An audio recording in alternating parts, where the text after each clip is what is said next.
Bret. Thanks, Jedediah. I was not the bear in the driveway. Oh. President Trump's own words meant to be kept secret halt a trade deal with Canada for the time being. Capitol Hill says goodbye to John McCain. And Motown celebrates the life of Aretha Franklin. It's still going on. This is Special Report.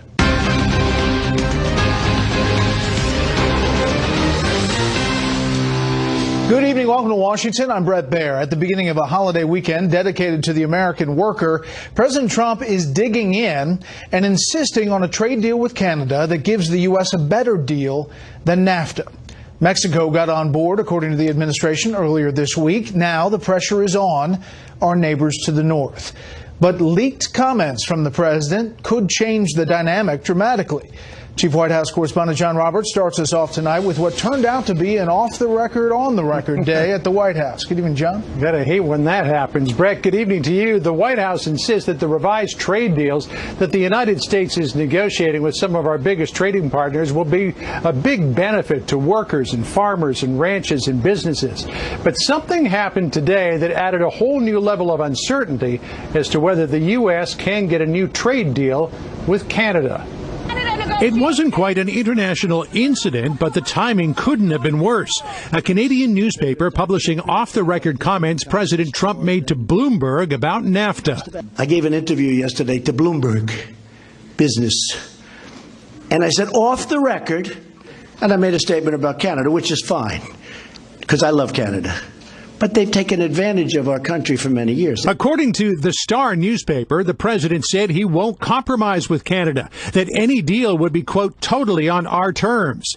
The president also suggested he couldn't say that publicly because, quote, it's going to be so insulting they're not going to be able to make a deal. Canadian officials have spent much of the past 3 days at the U.S. Trade Representative's office without success. As talks broke off for the weekend, they insist they are not about to cave to American demands. The Prime Minister has said that on a number of occasions, including this week, that we want a good deal, not just any deal. But the off-the-record comments about no compromise took the teeth out of the Canadian Prime Minister's tough talk. We have been very clear about where our red lines are. We've been very clear about where we think there's room for give and take. This is something that we take seriously as a renegotiation. The president appeared peeved about the fact his comments went public, but at the same time seemed to embrace the message sent. It's a first. These are very dishonorable people. But I said, in the end, it's okay, because at least Canada knows how I feel. So it's fine. It's fine. It's true. In that same Bloomberg interview, the president again took a swipe at his attorney general, complaining the DOJ is investigating his campaign and associates, but doing nothing to look into possible wrongdoing by Hillary Clinton, James Comey, Peter Strzok, Bruce Orr, and others. I'd just like to have Jeff Sessions do his job. And if he did, I'd be very happy. But the job entails two sides, not one side. It was a message President Trump took to a campaign event in Evansville, Indiana last night, warning if things don't change, he may step in. Our Justice Department and our FBI have to start doing their job and doing it right and doing it now. But at some point, if it doesn't straighten out properly, I want them to do their job. I will get involved, and I'll get in there if I have to. Back on trade, President Trump today sent a notification to Congress that he intends to sign a new trade agreement with Mexico and Canada 90 days from now. Whether Canada will be a part of that deal will all hinge on trade talks that will resume here in Washington next Wednesday. Bret? And they'll be off the record. We'll see. John, thank you. Have a good weekend. Stocks were mixed today. The Dow lost 22. The S&P 500 gained a third. The Nasdaq picked up 21. For the week, the Dow was up 2/3 of a percentage point. The S&P 500 gained almost a point. The Nasdaq was up 2. We are learning more tonight about the activities of Justice Department official Bruce Orr in connection with the infamous Trump dossier. Chief Intelligence Correspondent Catherine Herridge is here with that story as it develops. Good evening, Catherine. Well, thank you, Bret, and good evening. A source familiar with Bruce Orr's testimony confirms to Fox News the DOJ official told congressional investigators this week about a July 2016 breakfast with a former British spy behind the Trump dossier. At the July 2016 meeting, Orr said Christopher Steele claimed that one of his Russian contacts, an unnamed former intelligence official, said Russian intelligence believed they had, quote, Trump over a barrel. Orr said the information was raw intelligence and, like the dossier, unverified. Orr had also told the FBI about Steele's, quote, deep hatred of then-candidate Trump. During the same closed-door deposition, Orr said he had not gone rogue, adding a half-dozen FBI and Justice Department officials knew about his back-channel contact with Steele, which included providing parts of the dossier. In his nearly 3 decades of government service, Orr told investigators he had never handled evidence in this way before. Sources said he failed to offer a good explanation, but had been clear with other officials that his wife worked for the firm behind the dossier. Andrew Weissman, who at the time ran the criminal fraud division and is now a top deputy to Robert Mueller, was one of at least 3 DOJ officials kept in the loop about the opposition research, though it's not public whether they knew the DNC and Clinton campaign paid for it. On the FBI side, Orr's contacts included former agent Peter Strzok, who ran the Russia probe and was recently fired over his anti-Trump texts, among other issues. Strzok's former lover and colleague lawyer Lisa Page, who also recently left. Former FBI Deputy Director Andrew McCabe, who was fired over allegations he lied about his contacts with reporters, as well as a more junior and current FBI agent who worked the Russia case with Strzok.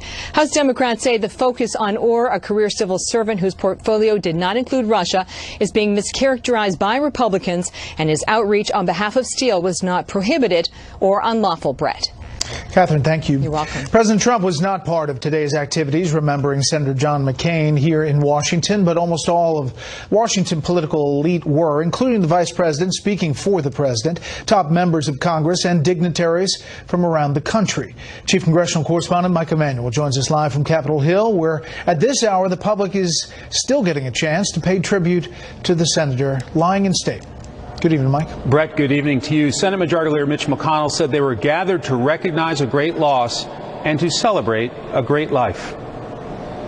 American service members in dress uniform carrying Senator John McCain into the United States Capitol for the final time. The skies opened with an August rain as the casket ascended the steps on the East Front. Inside, the Senate Majority Leader defined McCain's life of service. The cocky, handsome naval aviator who barely scraped through school and then fought for freedom in the skies, and who became a generational leader in the United States Senate, where our nation airs its great debates. Speaker Paul Ryan noted the range of McCain's tireless work on behalf of causes bigger than self. A man, yes, of the Senate, but also a man of the House. A Navy man, a family man, a man who made an enormous difference in the lives of countless people, a man of conviction. In a symbol of bipartisanship, McConnell and his Democrat counterpart Chuck Schumer laid a wreath, followed by Ryan and Democratic leader Nancy Pelosi on behalf of the House. Representing the Trump administration was Vice President Mike Pence, who says he was sent by the president to pay his respects. On behalf of a grateful nation, we will ever remember that John McCain served his country, and John McCain served his country honorably. Words not lost on McCain's 106-year-old mother, Roberta. First to approach the casket, his wife of some 38 years.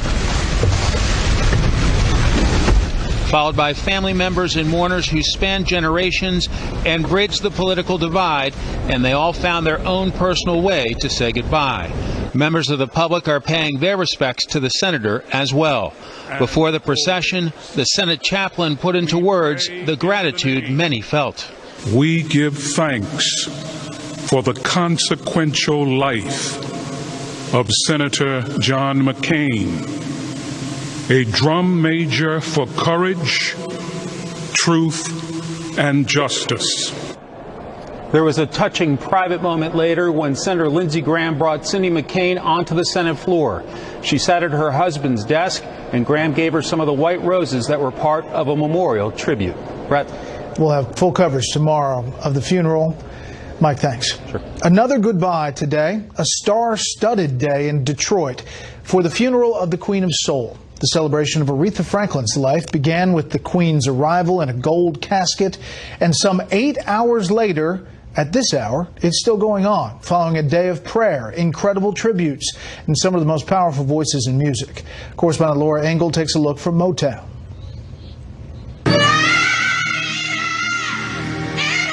The city of Detroit giving Aretha Franklin a celebration fit for a queen. She lived with faith, not without failure, but overcoming her failures. She lived with power, not without weakness, but overcoming her weaknesses. I just loved her. Detroit's Greater Grace Temple, which holds 4,000 people, was at full capacity for the funeral service, which lasted over 5 hours, to honor the legendary singer with stories about her life and with her music. This was originally billed as an invitation-only ceremony, but in the middle of last-minute preps, Aretha Franklin's family members informed organizers they wanted to open it up to 1,000 members of the public as well, saying she wasn't just the Queen of Soul, she was also a person of the people. Franklin was born in Memphis, but called Detroit home for most of her life. She sold more than 75 million records worldwide and was the recipient of the country's highest honor, the Presidential Medal of Freedom, as well as an 18-time Grammy Award winner and the first female inductee into the Rock and Roll Hall of Fame. 19 performers from across the musical spectrum came to pay tribute, including Faith Hill and Ariana Grande. The world is going to miss you. And I know that I'm going to miss you so much because I miss our talks. And in one more show of respect, Detroit's Mayor Mike Duggan, during the ceremony today, announced that the city would rename its famous riverfront amphitheater to Aretha Franklin Park. Bret? You know, Laura, I saw the beginning of this, and now it's still going on. Were they ready for all that? I think it's about 3 hours late. Yeah, we're still waiting for Stevie Wonder. He'll be closing us out here tonight. Yeah, we're going to actually wait for Stevie Wonder here because this is a wrap-up of a big day. This is the bishop who has been leading this throughout the day, introducing each of these performers, introducing each of these speakers. And let's take a listen in as he introduces Stevie Wonder. Please receive to the stage at this time as we prepare for the close with Stevie.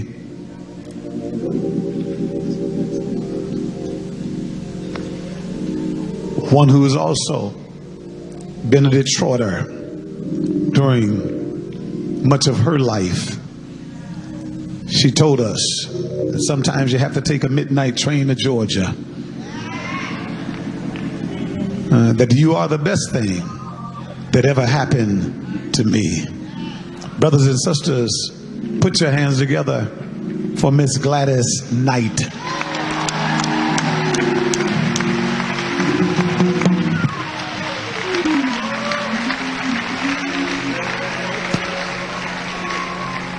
Good evening, my brothers and sisters. She's doing it again. We all up in here, ain't we?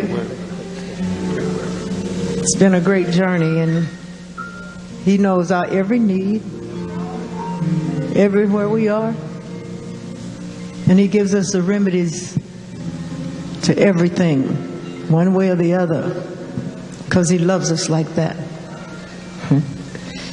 Even in our music, He sends us messages. And the little pain that we feel right now, we can put it toward this end, say.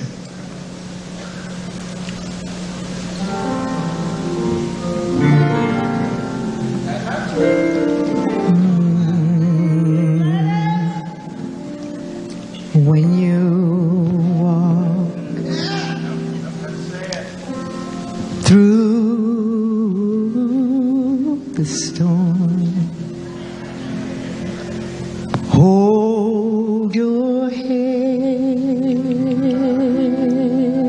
up high, and don't be afraid of the dark. At the end of this storm is a golden sky and a sweet silver song of a love. So just walk on through the wind. It'll be over after a while. Walk on through the rain, though your dreams be tossed, and walk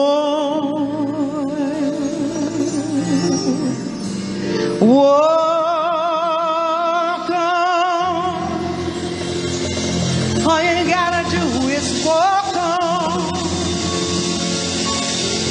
Just keep walking, walking, walk on, walk on, walk on. Through the rain, and you'll never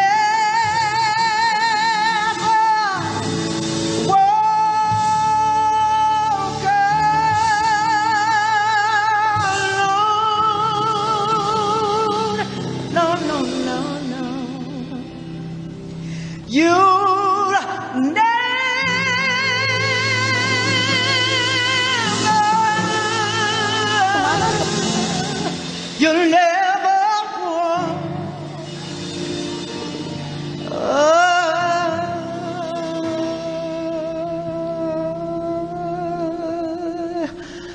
alone.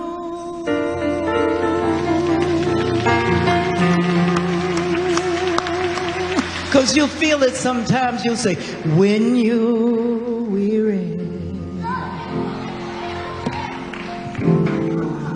feeling small, like right now, when tears are in your eyes. He said, I'll dry them, 'cause he said, I'm on your side. Oh, yes, I am. When you need a friend, oh yeah, oh yeah, oh yeah. And your friends can't be found like a friend.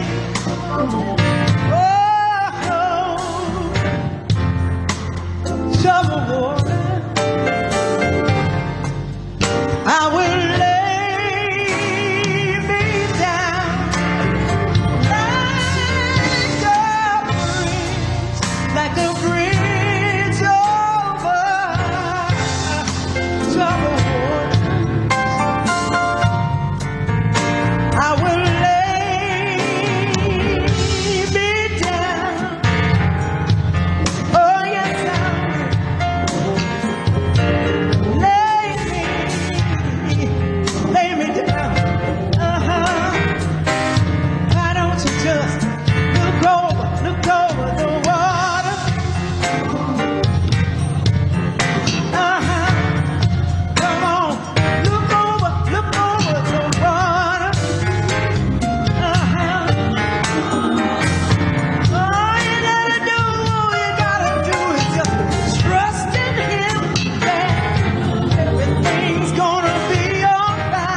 Gladys Knight singing a tribute to Aretha Franklin as this funeral service continues there in Detroit. Aretha Franklin, 76 years old. Special report returns after this break.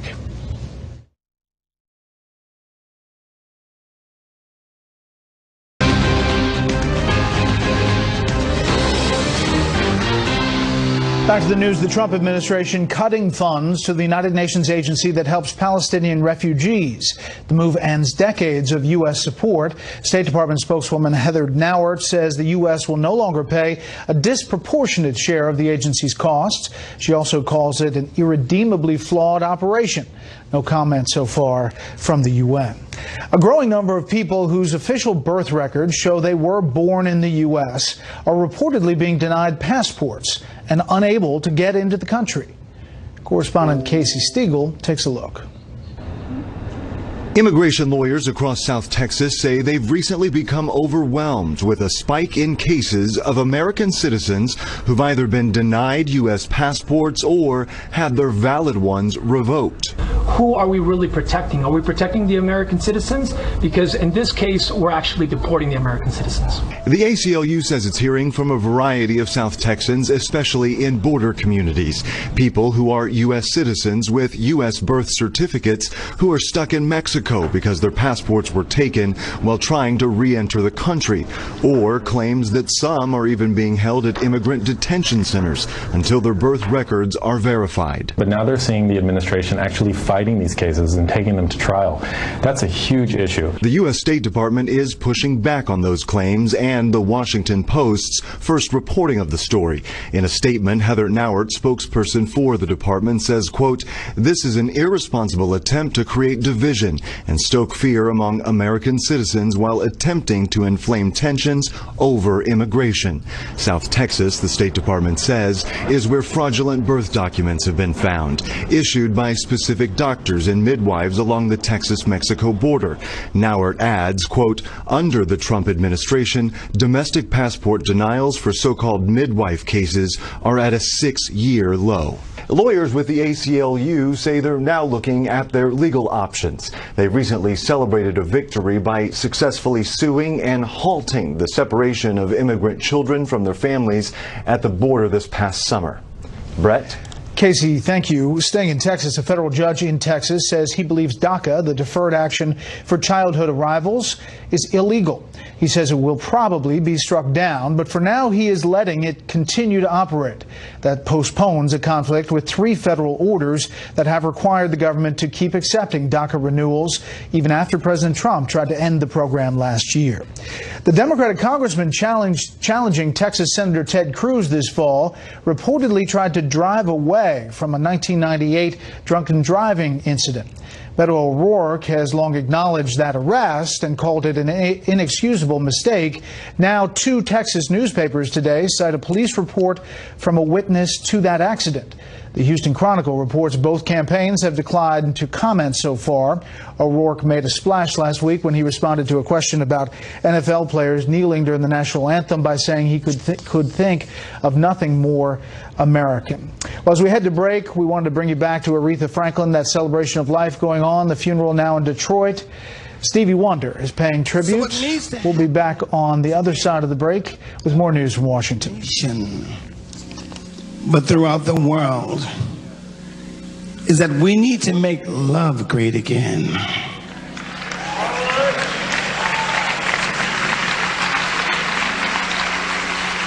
Because black lives do matter.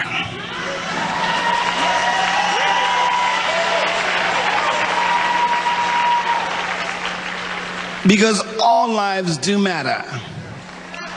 And if we love God, then we know truly it is our love that will make all things better. When we make love great again. That is what Aretha said throughout her life.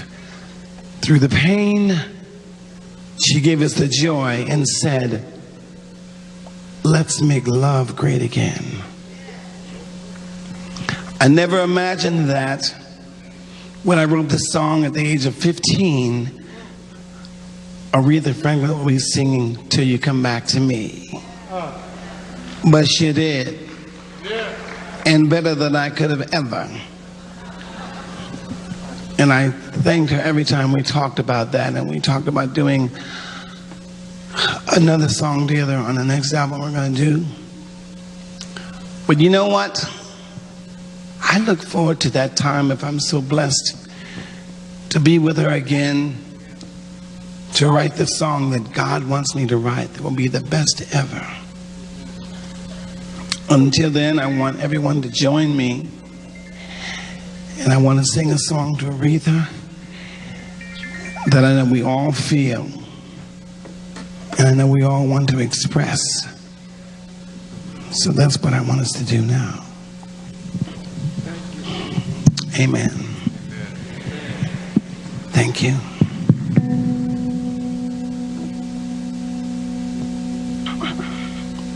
So if everyone join me, I appreciate it. If you don't, I'll see you later.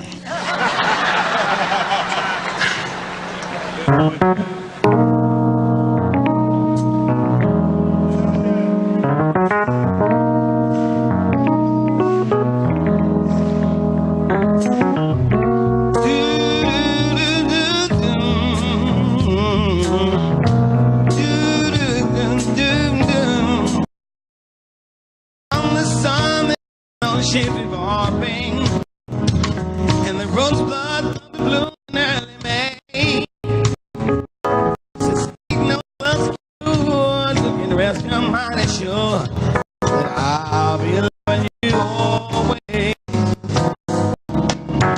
Can't reveal the best thing of tomorrow, but in passing we'll grow older every day.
place.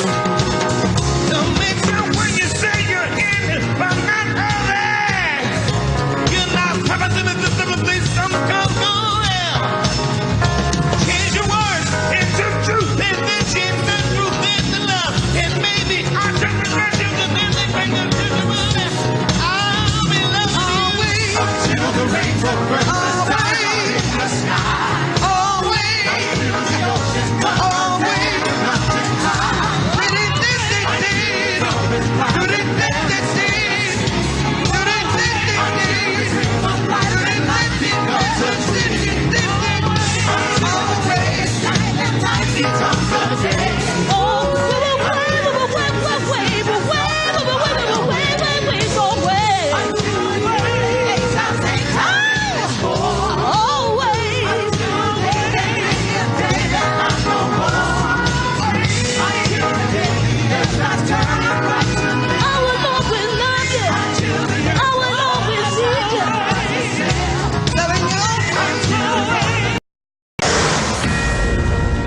This is a Fox News alert. Just in the past few minutes, the FBI has released a statement saying they've arrested 5 residents of that compound in New Mexico we've been telling you about on a federal criminal complaint charging them with violating the federal firearms and conspiracy laws. Now, this is the same compound where officials found several children living in terrible conditions a short time ago. They also found one child dead. Earlier this week, you may remember, a judge dismissed many charges against 5 compound residents in custody. We're following this breaking story, again, out of New Mexico. They've been arrested, 5 of them, according to the FBI. Today at the White House, though, it was all about trade. I gave a totally off the record, you saw it. It said, off the record. And I said something strong, but it's my belief. And they violated it. And they said they were violating it. It's unbelievable what's happening with the fake news. It's unbelievable. When you say off the record, that's it's not a legal term, but it's a term of honor. But I said, in the end, it's okay, because at least Canada knows how I feel, so it's fine. This is a very complex agreement, and we are going to continue working at it. We know that a win-win-win agreement is within reach. The government of Canada will not sign an agreement unless it's good for Canada and good for Canadians. This is quite something today. It affected the markets. It affected this negotiating. The Toronto Star had a quote from the president. Here's the problem. If I say no, the answer is no. If I say no, then you're going to put that out, and it's going to be so insulting, they're not going to be able to make a deal. I can't kill these people. He goes on to say it's all off the record. They came knocking, Canada did, and let's make a deal, they said. He tweeted out, wow, I made off-the-record comments to Bloomberg concerning Canada, and this powerful understanding was blatantly violated. Oh, well, just more dishonest reporting. I'm used to it. At least Canada knows where I stand. With that, let's bring in our panel. David Cantonese, senior writer for U.S. News and World Report. Molly Hemingway, senior editor at The Federalist, and Washington Post columnist Mark Thiessen. Mark, I mean, quite something. Obviously, the president said, oh, well, Canada knows now, but it did affect the negotiations today. It certainly did, and Canada definitely knows how he feels, and quite frankly, the whole world knows how he feels when it comes to trade. I think what Donald Trump is doing here in all of these negotiations is he's been accused of being a protectionist. What he's doing is he's using tariffs as a tool to pursue a radical free trade agenda.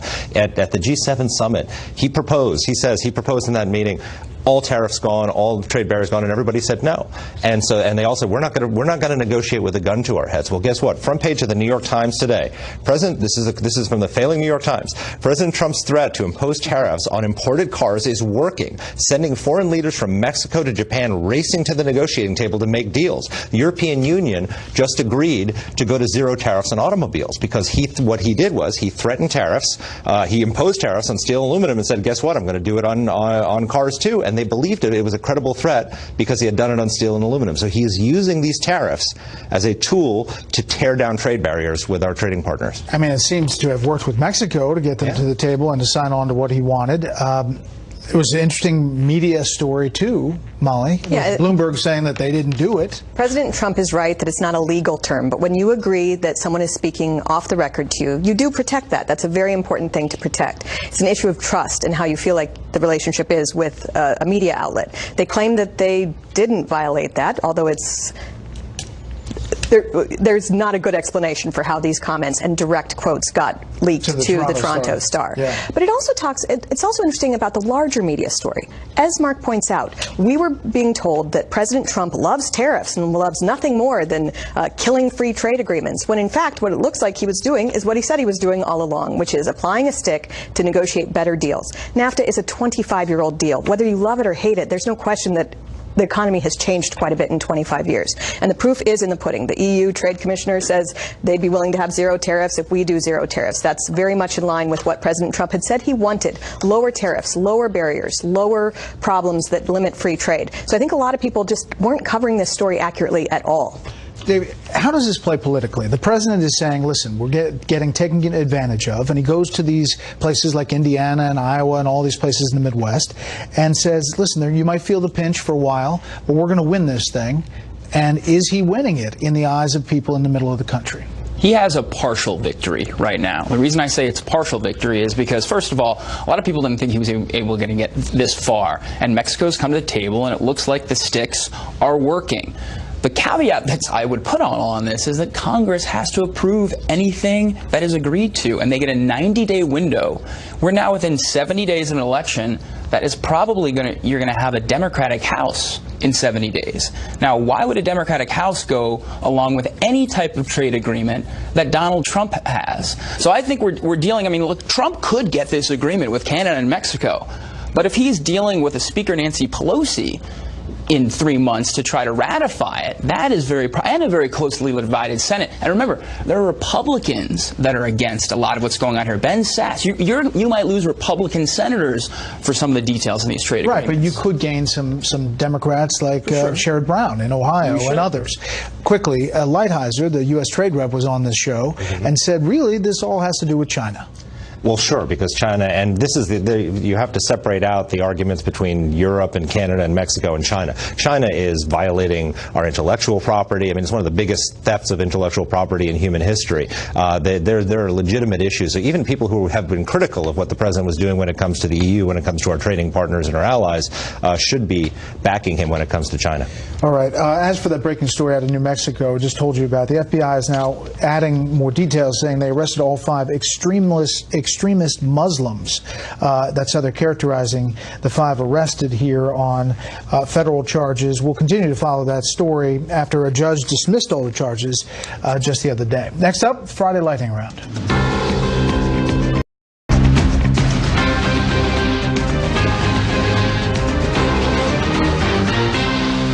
Start this hearing with only 4% of Bret Kavanaugh's White House record available to the public. I'd contrast this with 99% of Elena Kagan's record was available at the time of her hearing. Senator Grassley is often fond of saying that sunlight is the best disinfectant. What we have here is darkness. There will be sparks at this hearing. Sparks will fly. Senate Democrats on the Judiciary Committee getting ready for the Bret Kavanaugh hearings starting Tuesday. We'll have you completely covered as Judge Kavanaugh gets up for that nomination hearing, lightning round. What do we think, setting up these hearings? Yeah, you've got a lot of Democrats, or a lot of people on the left are complaining the Democrats aren't being tough enough on Judge Kavanaugh, and there's a reason for that, because Judge Kavanaugh is going to be confirmed, and there's not a lot of people who want to waste political capital on a losing battle. You've got, the fact is, there are a bunch of Senate Democrats who are running for re-election in states that Donald Trump won by double digits, and they don't want to have to vote against Judge Kavanaugh. They want this to be over as soon as possible, and there have been so far no Republican defections. Rand Paul says he's voting for him. Susan Collins had a good meeting. So unless somebody defects, and those Democrats are put in the position of having to be the deciding vote, which they don't want to do, this is going to be confirmed. Molly. Democrats are having a tough time fighting this just because this is a very difficult nomination to fight. Judge Kavanaugh has an extensive record. He has 300 judicial opinions that you can go through. Elena Kagan had to turn over a lot of paperwork because she didn't have much of a judicial record. There's no question that everyone knows what they're getting with Kavanaugh, and it's somewhat disingenuous to say otherwise. They have more paper than any other nominee. I mean, they have hundreds of thousands of pages. They want more, but it's not going to be delayed because of that. It's not going to be delayed. Kavanaugh gets confirmed, but watch those 2020 Democrats running. They're going to ask about abortion and Roe v. Wade, and also executive power and executive privilege, and what the president's view is, or what Kavanaugh's view is on what the president's power is over the independent judiciary system. All right, winners and losers, lightning. Here we go. Winner and loser. Winner, both of them having to do with the Catholic scandals in the Catholic Church. Winner is Archbishop Bigelow, who broke the Vatican's code of silence and named names when it came to cardinals and even the Pope in covering up abuse. He's courageous, and I wish more bishops would follow his lead.